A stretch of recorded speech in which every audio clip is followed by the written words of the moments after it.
Hello, আসসালামু আলাইকুম। সুপ্রিয় শিক্ষার্থীবৃন্দ, কেমন আছো সবাই? আশা করি যে যেখানেই আছো সুস্থ আছো, নিরাপদে আছো, ভালো আছো। আলহামদুলিল্লাহ আমিও সুস্থ আছি। তোমাদের সবাইকে তোলারাম কলেজের অনলাইন ক্লাসে স্বাগতম জানাচ্ছি। আমি নাজিয়া শারমিন হক, প্রভাষক অর্থনীতি বিভাগ, সরকারি তোলারাম কলেজ, নারায়ণগঞ্জ। আজকে আমি তোমাদেরকে পড়াবো অর্থনীতির দ্বিতীয় পত্র, অর্থাৎ বাংলাদেশের অর্থনীতি। এই সাবজেক্টটা যেহেতু একেবারেই থিওরিটিক্যাল, এজন্য আমি তোমাদেরকে বিগত 5 বছরের প্রশ্ন, বোর্ড পরীক্ষায় যেসব প্রশ্নগুলো বারবার এসেছে, বিগত 5 বছরের কোশ্চেন নিয়ে, বিশেষ করে ক বিভাগের প্রশ্ন নিয়ে আমি আলোচনা করব। তার আগে, ক্লাস শুরুর আগে তোমাদেরকে বলে নিচ্ছি, তোমরা যারা এই মুহূর্তে আমার ক্লাসটি দেখছো, তোমাদের কমেন্ট বক্সে তোমাদের গ্রুপের নাম, নিজেদের নাম এবং রোলগুলো কমেন্ট বক্সে একটু দিবে। এগুলো তোমাদের হাজিরা হিসেবে কাউন্ট করা হবে। তোমরা নিশ্চয়ই জানো, অনলাইনে আমাদের এই তোলারাম কলেজ পেজে তোমরা ইতিমধ্যে নোটিশ পেয়েছো যে তোমাদের আগামী মাসের ফার্স্ট উইকে অনলাইনে ইনকোর্স পরীক্ষা অনুষ্ঠিত হবে, এবং সেই ইনকোর্স পরীক্ষাটা হবে তোমাদের এমসিকিউ পদ্ধতিতে 20 নম্বরের। এজন্য আজকের ক্লাসে আমি তোমাদের অর্থনীতির দ্বিতীয় পত্র, আমি বিগত 5 বছরের বোর্ড পরীক্ষায় যে ক বিভাগ থেকে যে ছোট ছোট প্রশ্নগুলো আমাদের আসে, আমরা জানি যে বোর্ড পরীক্ষায় আমাদের 3টা পার্ট থাকে, ক বিভাগ, খ বিভাগ, গ বিভাগ। গ বিভাগে থাকে রচনামূলক প্রশ্ন, খ বিভাগে থাকে সংক্ষিপ্ত প্রশ্ন, আর ক বিভাগে থাকে অতি সংক্ষিপ্ত প্রশ্ন। আজকে আমি জাতীয় বিশ্ববিদ্যালয় বোর্ড পরীক্ষার প্রশ্ন 2017 সালে ক বিভাগে ছোট ছোট প্রশ্ন নিয়ে আমি আলোচনা করব। ঠিক আছে, আশা করি তোমরা আমার সাথেই থাকবে। তাহলে দেখো, 1 নম্বর কোশ্চেনটা কি? আমি ক বিভাগে 2017 সালে এসেছে বোর্ড পরীক্ষার প্রশ্ন। 1 নম্বর কোশ্চেন হচ্ছে, শিক্ষা ও স্বাস্থ্য কোন ধরনের অবকাঠামো? আমরা বলবো যে শিক্ষা ও স্বাস্থ্য হচ্ছে আমার সামাজিক অবকাঠামো। আমার 1 নম্বর কোশ্চেন হচ্ছে, শিক্ষা স্বাস্থ্য কোন ধরনের অবকাঠামো? আমি বলবো যে শিক্ষা স্বাস্থ্য, আমরা জানি স্কুল, কলেজ, হাসপাতাল, তারপরে পার্ক, চিড়িয়াখানা, এগুলো সব কিছুই হচ্ছে সামাজিক অবকাঠামো। অবকাঠামো আমাদের হচ্ছে মেনলি 2 ধরনের, একটা হচ্ছে সামাজিক অবকাঠামো, আর একটা হচ্ছে কি অর্থনৈতিক অবকাঠামো। তাহলে আমাদের কোশ্চেন এসেছে, শিক্ষা এবং স্বাস্থ্য কোন ধরনের অবকাঠামো? আমরা বলবো শিক্ষা স্বাস্থ্য হলো সামাজিক অবকাঠামো। তারপরে হচ্ছে জিডিপি এর পূর্ণরূপ কি? আমরা লিখেছি জিডিপি, দেখো 2 নম্বর, জিডিপির পূর্ণরূপ হচ্ছে গ্রস ডোমেস্টিক প্রোডাক্ট বা মোট দেশজ উৎপাদন। জিডিপির বাংলাটা হচ্ছে গ্রস ডোমেস্টিক প্রোডাক্ট, বা বাংলাটার টার্ম হচ্ছে মোট দেশজ উৎপাদন। ওকে। 3 নম্বর কোশ্চেন হচ্ছে, প্রান্তিক কৃষক কি? প্রান্তিক কৃষক হচ্ছে একেবারেই কি, যেসব কৃষকের জমির পরিমাণ খুব কম থাকে এবং সেই জমিতে চাষাবাদ করে তারা নিজেরা এবং পরিবারের জন্য চাষাবাদ করে যে ফসল উৎপাদন করে, সেটা নিজের এবং নিজের পরিবারের জন্য চাষাবাদ করে কোনো রকমে তারা জীবিকা নির্বাহ করে। তাদের কোনো এক্সট্রা আর উদ্বৃত্ত ফসল থাকে না যেটা তারা বিক্রি করে বাড়তি ইনকাম করবে। ঠিক আছে, এবং তারা কোনো স্বাচ্ছন্দ্য জীবনযাপন করতে পারে না। সেই ধরনের কৃষককে আমরা বলবো প্রান্তিক কৃষক। আমি আবার বলছি, প্রান্তিক কৃষক কাকে বলে? প্রান্তিক কৃষকটা হচ্ছে সেই ধরনের কৃষক যাদের জমির পরিমাণ খুব কম থাকে এবং তারা সেই জমি চাষাবাদ করে তারা নিজেদের এবং নিজেদের পরিবারের জন্য ফসল উৎপাদন করে এবং কোনো রকমে তাদের জীবন ব্যয় নির্বাহ করে এবং তাদের কোনো স্বাচ্ছন্দ্য জীবনযাপন করতে পারে না। সেই ধরনের কৃষককে আমরা বলবো প্রান্তিক কৃষক। 4 নম্বর কোশ্চেনটা দেখো, শক্তি সম্পদ কি? শক্তি সম্পদ হচ্ছে সেই ধরনের সম্পদ যেগুলো যন্ত্রপাতি, কলকারখানা ইত্যাদির যোগানের উৎস হিসেবে কাজ করে, সেই সম্পদগুলোকে আমরা বলবো শক্তি সম্পদ। 5 নম্বরটা দেখো, ঘাটতি ব্যয় কাকে বলে? ঘাটতি ব্যয়, সরকারের রাজস্ব আয় থেকে যদি সরকারি ব্যয়টা বেশি হয়ে যায়, তাহলে যে ধরনের ব্যয়ের উদ্ভব ঘটে, সেই ব্যয়টাকে আমরা বলবো ঘাটতি ব্যয়। ওকে, আমি আবার বলছি, ঘাটতি ব্যয় কাকে বলে? সরকারের রাজস্ব আয় থেকে যদি সরকারি ব্যয়টা বেশি হয়ে যায়, তখন যে ধরনের ব্যয়টা উদ্ভব ঘটে, সেই ব্যয়টাকে আমরা বলবো ঘাটতি ব্যয়। 6 নম্বর দেখো, ভূমি স্বত্ব ব্যবস্থা কাকে বলে? ভূমি স্বত্ব ব্যবস্থা, ভূমি স্বত্ব ব্যবস্থা হচ্ছে এমন একটা ব্যবস্থা যেখানে সরকার বা ব্যক্তির মালিকানাধীন বা সরকার ভূমির দখলদারিত্ব, ভূমির রেজিস্ট্রি ইত্যাদি বিভিন্ন বিষয় নিয়ন্ত্রণের একটা ব্যাপার থাকে সামগ্রিকভাবে। সেই ব্যবস্থাটাকে আমরা বলবো যে ভূমি স্বত্ব ব্যবস্থা। ওকে। 7 নম্বরটা হচ্ছে, বাণিজ্যের ভারসাম্য কি? বাণিজ্যের ভারসাম্য কি? বাণিজ্য ভারসাম্য বলতে আমরা বুঝাবো যে নর্মালি কোনো একটা দেশের আমদানি ব্যয় এবং রপ্তানি আয় এই দুইটার মধ্যে যে ভারসাম্যটা বজায় থাকে, অর্থাৎ আমরা কোনো দেশ থেকে যখন আমরা পণ্য আনি তখন সেটাকে আমরা বলবো ইম্পোর্ট বা আমদানি, আর যখন আমরা আমাদের পণ্যটা বাইরের দেশে বিদেশে আমরা যখন পাঠাই সেটাকে আমরা বলবো রপ্তানি। হ্যাঁ, রপ্তানি করে আমরা আয় করব, ঠিক আছে, বাইরের দেশে আমরা জিনিস বিক্রি করে, আমাদের দেশের জিনিস বিক্রি করে আমরা আয় করব, সেটাকে আমরা বলবো রপ্তানি আয়।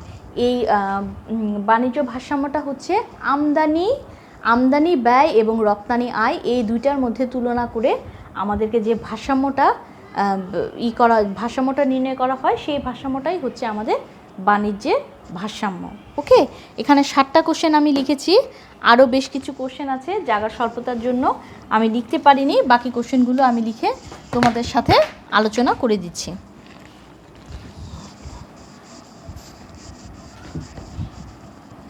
সাতটা আমাদের কোশ্চেন, তো ক বিভাগে থাকে 12টা, এখানে 7টা কোশ্চেন আছে, আমি বাকি কোশ্চেনগুলো লিখে আমি তোমাদের সাথে আলোচনা করে দিচ্ছি। 8 নম্বরটা হচ্ছে ইসলামী ব্যাংকিং কি?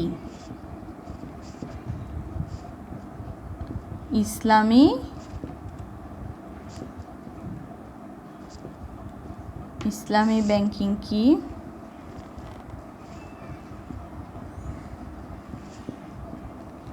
কুটির শিল্প কাকে বলে?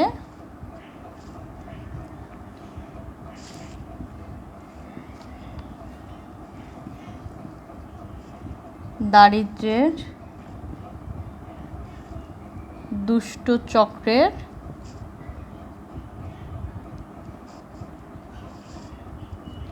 প্রবক্তাকে বাংলাদেশে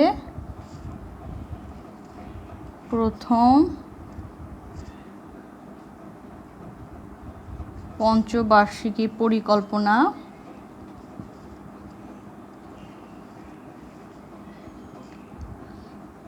কত সালে শুরু হয়? 12 নম্বরটা হচ্ছে শূন্য জনসংখ্যা বৃদ্ধি বলতে কি বোঝায়? এই ছিল আমাদের কোশ্চেনগুলো, ঠিক আছে। আমি 7টা কোশ্চেন লিখেছিলাম, জায়গার স্বল্পতার জন্য লিখতে পারিনি, আমাদের বাকি কোশ্চেনগুলো হচ্ছে এটা, ঠিক আছে। 8 নম্বর কোশ্চেনটা দেখো, ইসলামী ব্যাংকিং কি? আমাদের 8 নম্বর প্রশ্নটা হচ্ছে ইসলামী ব্যাংকিং কি? আমরা বলবো ইসলামী ব্যাংকিং হচ্ছে এমন এক ধরনের ব্যাংকিং ব্যবস্থা যেখানে যেই ব্যাংক ব্যবস্থাটা তাদের ব্যাংকিং কার্যক্রম এমনভাবে পরিচালনা করে সেখানে তারা সুদের পরিবর্তে, অর্থাৎ তারা কোনো ইন্টারেস্ট দিবে না, সুদের পরিবর্তে সেই ব্যাংকের লাভ লোকসানের ভিত্তিতে তারা কাস্টমারদেরকে ব্যাংকিং ব্যবস্থাটাকে কাস্টমারদেরকে মুনাফা প্রদান করে থাকে এবং সমগ্র ব্যাংকিং ব্যবস্থাটাকে তারা সুদের পরিবর্তে তাদের লাভ লোকসানের ভিত্তিতে ব্যাংকিং কার্যক্রমটাকে পরিচালনা করে থাকে। সেই ব্যবস্থাটাকে আমরা বলবো যে ইসলামী ব্যাংকিং। আর ব্যাংকিং বলতে আমরা কি বুঝি? ব্যাংকিং বলতে বুঝি যে ব্যাংকের যে পদ্ধতিতে তাদের কার্যক্রম পরিচালনা করে সেই কার্যক্রমকে আমরা বলবো যে ব্যাংকিং ব্যবস্থা। তাহলে ইসলামী ব্যাংকিং কি? ইসলামী ব্যাংকিং হচ্ছে এমন এক ধরনের ব্যাংকিং ব্যবস্থা যেখানে সুদের পরিবর্তে শুধুমাত্র ব্যাংক তার লাভ লোকসানের ভিত্তিতে সমগ্র ব্যাংক ব্যবস্থাটাকে পরিচালিত করে থাকে, সেই ব্যাংকিং ব্যবস্থাটাকে আমরা বলবো ইসলামী ব্যাংকিং।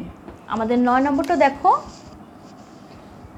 কুটির শিল্প কাকে বলে? কুটির শিল্প হচ্ছে এই ধরনের শিল্প যেখানে পারিবারিক শ্রমের উপর ভিত্তি করে যে শিল্পটা গড়ে ওঠে সেই শিল্পটাকে আমরা বলবো কুটির শিল্প। আমি আবারও বলছি, কুটির শিল্প কাকে বলে? পারিবারিক শ্রমের উপর ভিত্তি করে যে শিল্পটা গড়ে ওঠে তাকে আমরা বলবো কুটির শিল্প। আমাদের 10 নম্বরটা কি? দারিদ্র্যের দুষ্ট চক্রের প্রবক্তাকে। আমি এটা একটু লিখে দিচ্ছি, দারিদ্র্যের দুষ্ট চক্রের প্রবক্তা। দারিদ্র্যের দুষ্ট চক্রের প্রবক্তা। দারিদ্র্যের দুষ্ট চক্রের প্রবক্তা হচ্ছেন অধ্যাপক, প্রখ্যাত অর্থনীতিবিদ অধ্যাপক র্যাগনার নার্স। দারিদ্র্যের দুষ্টচক্রের প্রবক্তা হচ্ছে প্রখ্যাত অর্থনীতিবিদ অধ্যাপক র্যাগনার নার্স। উনি হচ্ছে দারিদ্র্যের দুষ্টচক্রের প্রবক্তা। উনি বলেছেন যে একটি দেশ দরিদ্র কারণ সে দরিদ্র। ঠিক আছে, উনি বলেছেন যে একটি দেশ এমন এক চক্রের বেড়াজালে আবদ্ধ থাকে যে ওই চক্র থেকে আর বের হতে পারে না। অর্থাৎ উনি বলেছে একটা চক্রের কথা বলেছে, যে চক্রটাতে স্বল্প মূলধন হবে, স্বল্প আয় হবে, স্বল্প সঞ্চয় হবে, স্বল্প বিনিয়োগ হবে, এভাবে করে করে একটা চক্রের মধ্যে মানুষ আবদ্ধ থাকবে। ওই চক্র থেকে, দারিদ্র্য থেকে মানুষ আর বের হয়ে আসতে পারবে না। এটা কি উনি এই দারিদ্র্যের দুষ্ট চক্রের মাধ্যমে ব্যাখ্যা করেছেন। তাহলে আমাদের কোশ্চেন ছিল দারিদ্র্যের দুষ্ট চক্রের প্রবক্তাকে আমরা বলবো অধ্যাপক র্যাগনার নার্স হচ্ছেন দারিদ্র্যের দুষ্ট চক্রের প্রবক্তা। আমাদের 11 নম্বর কোশ্চেন ছিল, কোশ্চেন হচ্ছে বাংলাদেশে প্রথম পঞ্চবার্ষিকী পরিকল্পনা কত সালে শুরু হয়? কত সালে শুরু হয়? আমরা বলবো বাংলাদেশের স্বাধীনতার পর প্রথম পঞ্চবার্ষিকী পরিকল্পনা গৃহীত হয়, এবং প্রথম পঞ্চবার্ষিকী পরিকল্পনা গৃহীত হয় 1973 সালে। ঠিক আছে, স্বাধীনতার পর প্রথম পঞ্চবার্ষিকী পরিকল্পনা গৃহীত হয় এবং প্রথম পঞ্চবার্ষিকী পরিকল্পনা গৃহীত হয় 1973 সালে। আমাদের 12 নম্বর কোশ্চেন হচ্ছে শূন্য জনসংখ্যা বৃদ্ধি। শূন্য জনসংখ্যা বৃদ্ধি বলতে কি বোঝায়? কোনো নির্দিষ্ট সময়ে একটি দেশে যখন কোনো জনসংখ্যার পরিবর্তন ঘটে না, তখন তাকে আমরা বলবো, সেই জনসংখ্যাটাকে আমরা বলবো যে শূন্য জনসংখ্যা বৃদ্ধি। আমি আবার বলছি, শূন্য জনসংখ্যা বৃদ্ধি বলতে কি বোঝায়? কোনো নির্দিষ্ট সময়ে, সাধারণত 1 বছরে একটি দেশে যখন জনসংখ্যার কোনো পরিবর্তন ঘটে না, সেই জনসংখ্যাটাকে আমরা বলবো যে শূন্য জনসংখ্যা বৃদ্ধি। ওকে, আমি কিন্তু 12টা ছোট ছোট কোশ্চেন, ক বিভাগের ছোট ছোট কোশ্চেন আমি কিন্তু আলোচনা করে ফেললাম। এগুলো হচ্ছে তোমাদের জাতীয় বিশ্ববিদ্যালয়ের বোর্ড পরীক্ষার 2017 সালের ক বিভাগের প্রশ্ন। এখন আমি চলে যাব জাতীয় বিশ্ববিদ্যালয়ের 2018 সালের ক বিভাগে যেসব প্রশ্ন এসেছে সেই প্রশ্নগুলো আমি তোমাদের সাথে একটু আলোচনা করব। ঠিক আছে, আমি তাহলে মুছে দিচ্ছি এই কোশ্চেনগুলো, আমি মুছে দিচ্ছি। আমি চলে যাব এখন 2000 জাতীয় বিশ্ববিদ্যালয়ের বোর্ড পরীক্ষার প্রশ্ন 2018 সাল।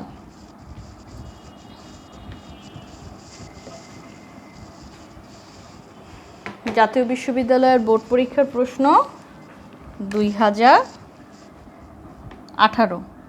কোশ্চেনগুলো আমি একটু লিখি।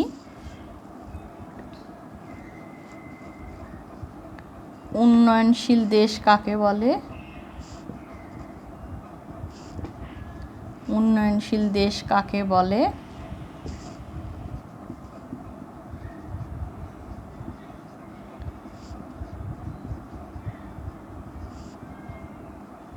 সামাজিক অবকাঠামো কি?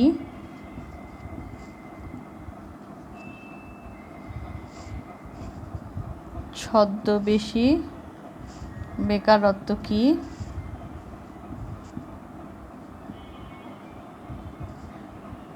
প্লান্ট কি?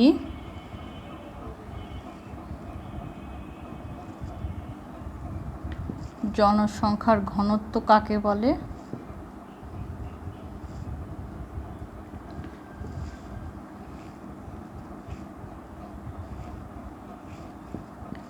অর্থের সংজ্ঞা দাও।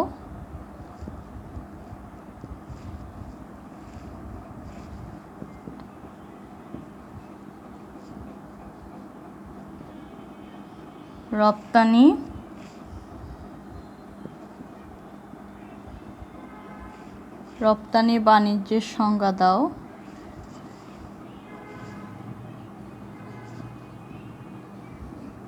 দারিদ্র্য কি? ওকে, তাহলে দেখো প্রথম কোশ্চেনটা হচ্ছে আমাদের উন্নয়নশীল দেশ কাকে বলে? উন্নয়নশীল দেশ হচ্ছে এমন এক ধরনের দেশের কথা বলে যেসব দেশে অনুন্নত দেশের সকল বৈশিষ্ট্য বজায় থাকে, কিন্তু সেসব দেশের অর্থনৈতিক উন্নয়ন খুব ধীর গতিতে হলেও অর্থনৈতিক উন্নয়নটা অব্যাহত থাকে। সেসব দেশকে আমরা বলবো উন্নয়নশীল দেশ। আমি আবারও বলছি, উন্নয়নশীল দেশ বলতে এমন দেশকে বোঝায় যেসব দেশে অনুন্নত দেশের সকল বৈশিষ্ট্য বিদ্যমান থাকে, কিন্তু সেসব দেশের অর্থনৈতিক উন্নয়ন খুব ধীর গতিতে হলেও অব্যাহত থাকে, সেই দেশগুলোকে আমরা বলবো উন্নয়নশীল দেশ। আমাদের 2 নম্বর কোশ্চেন হচ্ছে সামাজিক অবকাঠামো কী? 2 নম্বর হচ্ছে সামাজিক অবকাঠামো কী? আমরা জানি সামাজিক অবকাঠামো হচ্ছে কোনগুলো? স্কুল, কলেজ, হাসপাতাল, শিশু পার্ক, চিড়িয়াখানা, এগুলো হচ্ছে কি আমাদের সামাজিক অবকাঠামোর উদাহরণ, তাই না? শিক্ষা, স্বাস্থ্য, অর্থাৎ শিক্ষা, স্বাস্থ্য খাত, এগুলো হচ্ছে সামাজিক অবকাঠামো। তাহলে কোশ্চেন এসেছে, আমরা জানি যে অবকাঠামো 2 ধরনের, একটা হচ্ছে সামাজিক অবকাঠামো, অন্যটা হচ্ছে অর্থনৈতিক অবকাঠামো। তাহলে সামাজিক অবকাঠামো কি? এই যে শিক্ষা, স্বাস্থ্য, এসব উপাদানের উন্নয়নকে ত্বরান্বিত করার জন্য এসব উপাদানের সমষ্টিগতভাবে আমরা বলবো এগুলো হচ্ছে সামাজিক অবকাঠামো। ওকে। 3 নাম্বার দেখো, ছদ্মবেশী বেকারত্ব কি? ছদ্মবেশী বেকারত্ব হচ্ছে যেসব কৃষকের বা যেসব শ্রমিকের প্রান্তিক উৎপাদনশীলতা শূন্য থাকে তাকে আমরা বলবো ছদ্মবেশী বেকারত্ব। আমি আবার বলছি, ছদ্মবেশী বেকারত্বটা কি? যেসব শ্রমিকের প্রান্তিক উৎপাদনশীলতা শূন্য থাকে তাকে আমরা বলবো ছদ্মবেশী বেকারত্ব। আমরা জানি বাংলাদেশ কি কৃষি প্রধান দেশ।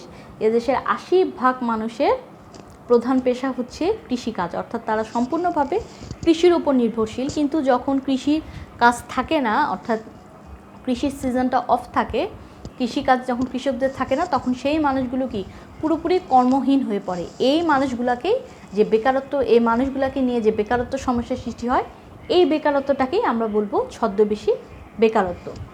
আমার 4 নম্বর কোশ্চেনটা হচ্ছে প্লান্ট কি? উৎপাদনের প্রতিটা ক্ষুদ্র ক্ষুদ্র স্বয়ংক্রিয় ইউনিট থাকে, এই প্রত্যেকটা স্বয়ংক্রিয় ইউনিটকে আমরা বলবো প্লান্ট। যেমন কি? অনেকগুলো ফার্মের সমষ্টি মিলে হয় শিল্প, পাট শিল্প, বস্ত্র শিল্প, তুলা শিল্প, ঠিক আছে, ইত্যাদি, চিনি শিল্প। আর অনেকগুলো কি? অনেকগুলো প্লান্টের সমষ্টি মিলে হয় এক একটা কি ফার্ম, আর অনেকগুলো ফার্মের সমষ্টি মিলে হয় শিল্প। মনে করো একটা জুতা তৈরির কারখানার উদাহরণ দিই। আমাদের বিভিন্ন ব্র্যান্ডের জুতা আছে, বাটা, অ্যাপেক্স, ওরিয়ন, লোটো, বিভিন্ন ধরনের জুতা তৈরির কোম্পানি আছে। একটা জুতা তৈরির কারখানায় অনেকগুলো স্বয়ংক্রিয় ইউনিট থাকে। মনে করো আমি উদাহরণ হিসেবে, প্লান্টের উদাহরণ হিসেবে আমি যদি দিই, মনে করো জুতা তৈরির কারখানা বাটা, এই বাটা শু কোম্পানির অনেকগুলো স্বয়ংক্রিয় কি আছে? অনেকগুলো স্বয়ংক্রিয় ইউনিট আছে। অনেকগুলো স্বয়ংক্রিয় ইউনিট আছে। কেউ হলো গিয়ে জুতা সেলাই করে, কেউ হলো চামড়া পলিশ করে, কেউ হলো জুতাকে রং করে, কেউ হলো প্যাকেজিংয়ের কাজ করে, প্যাকেট মোড়কজাত করে, কেউ হলো আবার কি জুতাগুলো নিয়ে বাজারজাতকরণের কাজ করে। এই যে দেখো এক একটা স্বয়ংক্রিয় ইউনিট, আলাদা আলাদা ইউনিট, এই প্রত্যেকটা উৎপাদনের প্রতিটা স্বয়ংক্রিয় ইউনিটকে বা প্রতিটা ক্ষুদ্র ক্ষুদ্র একককে আমরা বলবো প্ল্যান্ট। 5 নম্বর কোশ্চেন, জনসংখ্যার ঘনত্ব কাকে বলে? জনসংখ্যার ঘনত্ব হচ্ছে কোনো নির্দিষ্ট একক স্থানে যে পরিমাণ লোক বসবাস করে তাকে বলা হয় জনসংখ্যার ঘনত্ব। আমি আবার বলছি, জনসংখ্যার ঘনত্ব হচ্ছে কোনো নির্দিষ্ট একক স্থানে যে পরিমাণ লোক বসবাস করে তাকে বলা হবে জনসংখ্যার ঘনত্ব। এখন জনসংখ্যার ঘনত্ব নির্ণয়ের একটা সূত্র আছে, সেই সূত্রটা আমরা একটু দেখব। জনসংখ্যার ঘনত্ব, জনসংখ্যার ঘনত্ব নির্ণয়ের আমাদের একটা সূত্র আছে, ডিপি ইজিক্যাল টু টিপি ডিভাইডেড বাই টিএ। এখানে ডিপি হচ্ছে আমার ডেনসিটি অফ পপুলেশন বা জনসংখ্যার ঘনত্ব, টিপি হচ্ছে টোটাল পপুলেশন বা মোট জনসংখ্যা, টিএ হচ্ছে টোটাল এরিয়া বা মোট আয়তন, টোটাল এরিয়া বা মোট আয়তন। দেখো জনসংখ্যার ঘনত্ব নির্ণয়ে এই হচ্ছে আমাদের সূত্র, ডিপি ইজিক্যাল টু টিপি ডিভাইডেড বাই টিএ। অর্থাৎ মোট জনসংখ্যাকে আমরা যদি মোট আয়তন দিয়ে ভাগ করি তাহলে আমরা যা পাবো সেটা হচ্ছে আমাদের ডেনসিটি অফ পপুলেশন, ডিপি বা জনসংখ্যা ঘনত্ব। তাহলে জনসংখ্যার ঘনত্ব কাকে বলে? আমি কি বলেছি? কোনো নির্দিষ্ট একক স্থানে যে পরিমাণ লোক বসবাস করে তাকে বলা হবে জনসংখ্যার ঘনত্ব। আমাদের 6 নম্বর কোশ্চেন হচ্ছে অর্থের সংজ্ঞা দাও। মানি, অর্থের সংজ্ঞা দাও। অর্থ কি? অর্থ হচ্ছে এমন একটি উপাদান যেখানে হচ্ছে সরকার বা কেন্দ্রীয় ব্যাংক কর্তৃক প্রদত্ত একটি বিনিময় সূচক, যেখানে কি একটি প্রতিশ্রুতি মূল্য, যেখানে হচ্ছে জনগণ কি এর ভিত্তিতে কি তাদের দেনা পাওনা মিটিয়ে থাকে, তাই না? অর্থের মাধ্যমেই জনগণ দেনা পাওনা মিটিয়ে থাকে। তাহলে আমরা বলবো যে অর্থ হচ্ছে এমন এক ধরনের উপাদান যেখানে সরকার বা কেন্দ্রীয় ব্যাংক কর্তৃক প্রতিশ্রুতিবদ্ধ একটি পত্র, যার মাধ্যমে জনগণ তাদের দেনা পাওনা মিটিয়ে থাকে, তাকেই বলা হবে অর্থ। 7 নম্বর কোশ্চেন হচ্ছে রপ্তানি বাণিজ্যের সংজ্ঞা দাও। আমরা জানি আন্তর্জাতিক বাণিজ্য কাকে বলে? একটি দেশ যখন অপর কোনো দেশের সাথে বাণিজ্য প্রক্রিয়ায় লিপ্ত থাকে, অর্থাৎ আমদানি রপ্তানি প্রক্রিয়ায় লিপ্ত থাকে, তখন তাকে আমরা বলবো আন্তর্জাতিক বাণিজ্য বা বৈদেশিক বাণিজ্য। আমাদের কোশ্চেন এসেছে রপ্তানি বাণিজ্যের সংজ্ঞা দাও। রপ্তানি বাণিজ্যটা কি? কোনো একটি দেশ যখন বিদেশের কোনো দেশে নিজেদের উৎপাদিত পণ্য বিক্রয় করে থাকে, তখন তাকে আমরা বলবো রপ্তানি বাণিজ্য। আমি আবার বলছি, রপ্তানি বাণিজ্যটা কি? কোনো একটি দেশ যখন তাদের উৎপাদিত পণ্য বিদেশের বাজারে বিক্রি করে থাকে, তখন তাকে আমরা বলবো রপ্তানি বাণিজ্য। ওকে। 8 নম্বর হচ্ছে দারিদ্র্য কি? 8 নম্বর হচ্ছে হোয়াট ইজ পভার্টি বা দারিদ্র্য কি? দারিদ্র্য হচ্ছে মানুষের অসচ্ছলতাকে বা অর্থনৈতিকভাবে অসচ্ছলতা বা অর্থনৈতিক অক্ষমতাকে বোঝায়, সেটাই হচ্ছে কি দারিদ্র্য। তাহলে দেখো, মোটামুটি কিন্তু আমরা জাতীয় বিশ্ববিদ্যালয়ে আমরা কিন্তু 2018 সালের বোর্ড পরীক্ষার 8টা ছোট ছোট কোশ্চেন কিন্তু আলোচনা করে ফেললাম। আমি জায়গার স্বল্পতার জন্য সবগুলো কোশ্চেন লিখতে পারিনি। এখন বাকি আমাদের তো 12টা কোশ্চেন থাকে, বাকি কোশ্চেনগুলো আমি প্রথমে লিখে নিচ্ছি, তারপর আমরা আলোচনা করব। বাকি কোশ্চেনগুলো আমি একটু লিখে নিচ্ছি। উন্নয়ন পরিকল্পনা কি? 9 নম্বর কোশ্চেন হচ্ছে উন্নয়ন পরিকল্পনা কি? 10 হচ্ছে ব্যাংকিং কি? 11 হচ্ছে অর্থনৈতিক স্থবিরতা কি? অর্থনৈতিক স্থবিরতা কি? 12 হচ্ছে এনজিও এর পূর্ণরূপ লিখো। এনজিও এর পূর্ণরূপ লিখো। দেখো তাহলে আমার 9 নম্বর কোশ্চেনটা হচ্ছে উন্নয়ন পরিকল্পনাটা কি? তাহলে উন্নয়ন পরিকল্পনাটা হচ্ছে এমন এক ধরনের পরিকল্পনা যেখানে সরকার তার 1 বছরে কোনো নির্দিষ্ট সময়ে, সাধারণত 1 বছরে সরকারের রাজস্ব আয় কেমন হবে, সরকারি ব্যয়টা কেমন হবে, এই সব কিছু মিলে সামগ্রিকভাবে একটা পূর্ব সিদ্ধান্তে উপনীত হয়। অর্থাৎ একটা প্রি প্ল্যান করে থাকে বা পূর্ব পরিকল্পনা করে থাকে দেশের সামগ্রিক অর্থনৈতিক উন্নয়নের লক্ষ্যে। তাহলে সেই পরিকল্পনাটাকেই আমরা বলবো উন্নয়ন পরিকল্পনা। তাহলে আমি আবার বলছি, উন্নয়ন পরিকল্পনাটা কি? দেশের অর্থনৈতিক উন্নয়নের লক্ষ্যে সরকার তার রাজস্ব আয় কেমন হবে, তার সরকারি ব্যয় কেমন হবে ইত্যাদি নিয়ে কোনো নির্দিষ্ট সময়ে, সাধারণত 1 বছরের জন্য একটি পূর্ব সিদ্ধান্ত গ্রহণ করে থাকে। সেই সিদ্ধান্তটাকেই আমরা বলবো উন্নয়ন পরিকল্পনা। আমাদের 10 নম্বর কোশ্চেন হচ্ছে ব্যাংকিং কি? অর্থাৎ ব্যাংক যে পদ্ধতিতে তার সমগ্র কার্যক্রম পরিচালিত করে, সে ব্যাংকের এই কার্যক্রমটাকেই আমরা বলবো ব্যাংকিং। অর্থাৎ ব্যাংক যে পদ্ধতিতে তার সমস্ত কার্যক্রম পরিচালিত হয়, সেই পদ্ধতিটাকেই আমরা বলবো ব্যাংকিং। 11 নম্বর হচ্ছে কোশ্চেন অর্থনৈতিক স্থবিরতা কি? অর্থনৈতিক স্থবিরতা কি? অর্থনৈতিক স্থবিরতা হচ্ছে এমন একটি অবস্থা যখন দেশে ব্যাপক বেকারত্ব থাকবে এবং ব্যাপক হারে মুদ্রাস্ফীতি সৃষ্টি হবে। মুদ্রাস্ফীতি বা ইনফ্লেশন বলতে আমরা কি বুঝি?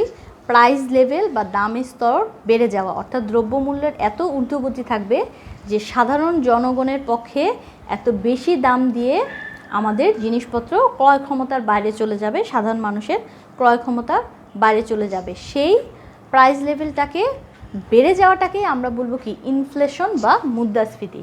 তাহলে অর্থনৈতিক স্থবিরতা কখন সৃষ্টি হবে? অর্থনৈতিক স্থবিরতা কি? অর্থনৈতিক স্থবিরতা হচ্ছে এমন একটি অবস্থা যখন ব্যাপক বেকারত্বের সৃষ্টি হবে এবং ব্যাপক হারে মুদ্রাস্ফীতির সৃষ্টি হবে। সেই ধরনের অর্থনৈতিক অবস্থাটাকে আমরা বলবো যে দেশে অর্থনৈতিক স্থবিরতা বিরাজমান। আমার 12 নম্বর কোশ্চেনটা কি? এনজিও এর পূর্ণ রূপ লেখো। এনজিও আমি একটু লিখে দিই। এনজিওর পূর্ণ রূপ হচ্ছে নন গভর্নমেন্ট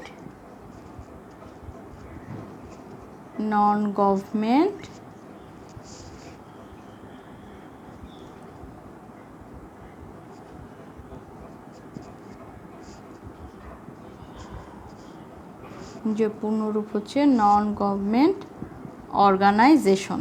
ওকে, এনজিওর পূর্ণরূপ হচ্ছে নন গভর্নমেন্ট অর্গানাইজেশন। তাহলে এই ছিল আমাদের কি জাতীয় বিশ্ববিদ্যালয়ের বোর্ড পরীক্ষার 2018 সালের বোর্ড পরীক্ষার ক বিভাগের প্রশ্ন। আমরা সবাই জানি যে ক বিভাগে আমাদের ছোট ছোট 12টা প্রশ্ন থাকে। এই বোর্ড পরীক্ষায় আমাদের এই 12টা প্রশ্ন থেকে 10টা প্রশ্ন অ্যান্সার করতে হয়। প্রতিটা কোশ্চেনে মার্কস থাকে 1 করে। আর তোমাদের সামনের মাসে ইনকোর্স পরীক্ষা আছে 20 নম্বরের। তোমাদের এমসিকিউ পদ্ধতিতে অনলাইনে 20 নম্বরের ইনকোর্স পরীক্ষা হবে।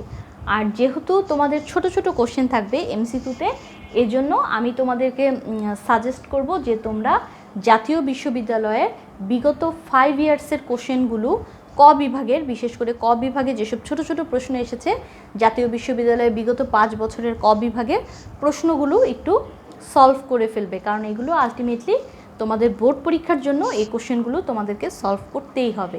তাহলে আজকের ক্লাস এই পর্যন্তই থাকলো। সবাই ভালো থাকো, সুস্থ থাকো। আর আমার পড়া যদি বুঝতে কোথাও কোনো সমস্যা হয় বা পড়া রিলেটেড যদি কোনো কোশ্চেন থাকে, প্লিজ কমেন্ট বক্সে আমাকে জানাবে। আমি ইনশাল্লাহ তোমাদের পড়া রিলেটেড যে কোনো প্রশ্নের উত্তর দিতে আমি চেষ্টা করব ইনশাল্লাহ।